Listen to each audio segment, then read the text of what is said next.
वफादार बैल और तकदीर वाला किसान। विराजपुर गांव में पटेल नाम के किसान को बद्री करके एक लड़का रहता है। वैसे ही भीम नाम का एक बैल भी बद्री जन्मा। उसी समय भीम का भी जन्म हुआ। बद्री जन्मा तब से पटेल की किस्मत बदल जाती है। इससे वो खेती में बहुत कमाता है। इस तरह बद्री के साथ भीम भी बड़ा हो गया। बद्री को घर वाले, रिश्तेदार सभी लोग तू जन्मने के बाद ही ये सब जमीन जायदाद आया करके बताने से उसमें बहुत अहंकार बढ़ जाता है। इससे वो घर वालों को बिल्कुल केयर नहीं करता था, अच्छे से भी नहीं देखता था। पर भीम अच्छे से बद्री के पीछे घूमते रहता था। बद्री को अगर कोई कुछ बोलता तो वो चुप नहीं बैठता था। ऐसे ही रहते हुए एक दिन खेत के पास आकर काम कर रहे पटेल से बद्री, छी छी छी, क्या पिताजी, आपको देखकर क्या बोलूं समझ में नहीं आ रहा है। इतनी संपत्ति रहने के बाद भी काम कर रहे हो। पटेल, ए बैल कहीं के, कितना भी बड़ा हो काम करना चाहिए। इंसान में जान चाहिए, नहीं तो उसे पत्थर कहते हैं, नहीं तो लाश कहते हैं। छी, तेरे को कितनी बार भी बताए तो कोई फायदा नहीं। इससे बाजू में खड़ा भीम गुस्से से पटेल के ऊपर आता है। इससे पटेल घुर्रा कर देखने से वो पीछे हट जाता है।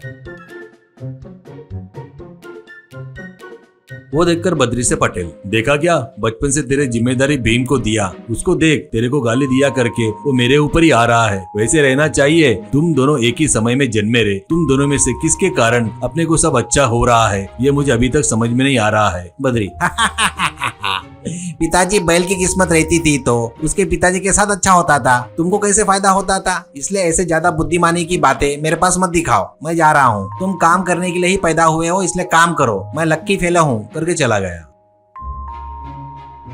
ऐसे ही रहते हुए कुछ दिनों बाद पटेल के घर में एक ग्रंथ दिखाई देता है। उसमें पटेल के खेत में धन गड़ा है करके पता चलता है। वो लेकर पटेल गांव के प्रेसिडेंट के पास जाता है। वो उस धन के पेपर को देखकर, अरे वाह पटेल, इतना अच्छा दिल किसी का नहीं रहता। ये बात अपन अपने गाँव वालों को बिल्कुल नहीं बताना, सब लोग अभी भिड़ जाएंगे। तेरे तरफ से तेरा लड़का, मेरी तरफ से मेरा लड़का, चारों मिलकर खोदने वालों को भेजेंगे। कहने से पटेल ठीक है कहता है।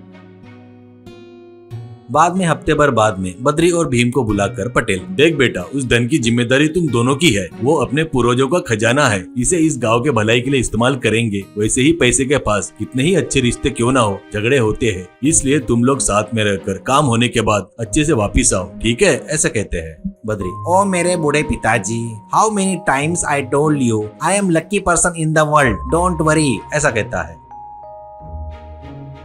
इसके बाद भीम को लेकर बद्री अपने खेत के पास जाता है। वहाँ पर प्रेसिडेंट का लड़का मंजू, उसका गैंग और खोदने वाले बहुत सारे लोग रहते हैं। अब बद्री मंजू को धन का पेपर देने के बाद वो लोग पेपर देखकर पूरे खेत भर ढूंढकर एक जगह पर मार्क करके खोदना शुरू करते हैं। ऐसे कुछ देर खोदने के बाद उनको 4 पेटियां दिखाई देती है।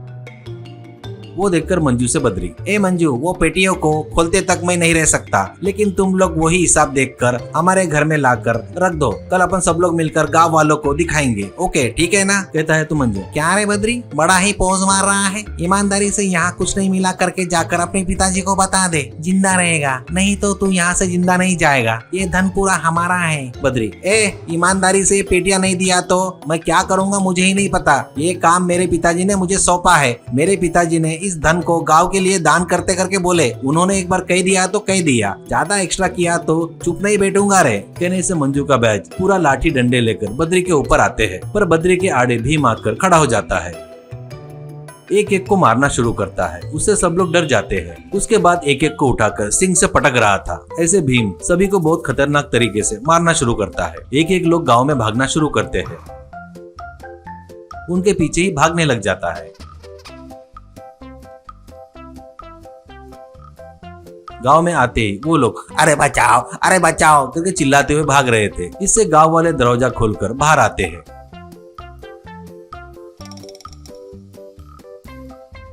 अब मंजू और उसका गैंग डरकर भाग रहा था तो भीम उनके पास आकर एक एक को उठाकर पटक रहा था। इतने में पटेल अपने घर में से बाहर आकर भीम को रोकता है। भीम के पीछे ही भागते हुए आया बद्री वो पूरी बात पटेल को बताता है। इससे गांव के सभी लोग मिलकर प्रेसिडेंट को, मंजू को और उनके आदमियों को जमकर धुलाई करते हैं। इससे वो लोग वहां से भाग जाते हैं। उसके बाद गांव वाले सब लोग मिलकर पटेल के खेत में जाकर उस धन को बाहर निकालते हैं। उसमें बहुत सारा सोना गहने बहुत सारा मिलता है। उसके दूसरे दिन पटेल और गांव के सभी लोग मिलकर उस धन को ले जाकर सरकार को सौंपते हैं। उस धन को देखकर कलेक्टर तुरंत अपने आदमियों को अधिकारियों से बात करके उस धन का आधा हिस्सा उस गांव के प्रगति के लिए निकालते हैं। वो देखकर सभी लोग तारीफ करते हैं। उसके बाद लोग भीम की तारीफ करते हैं। वो देखकर बद्री से पटेल, देखा क्या रे, तू कितना भी किस्मत वाला है क्यों ना हो, ऐसे विश्वासु भीम जैसा बैल है, इसलिए तू आज मेरे लिए सही सलामत खड़ा है, याद रख ले बेटा, ऐसा कहता है। बद्री, मुझे विश्वास है पिताजी, भीम मेरे साथ है, ये भी तो मेरी किस्मत है ना पिताजी, मैं भी तो वही बता रहा हूँ पिताजी, मैं बहुत लक्की हूँ, ऐसा कहता है। वो सुनकर सभी गाँव वाले सब लोग मिलकर हंसते हैं।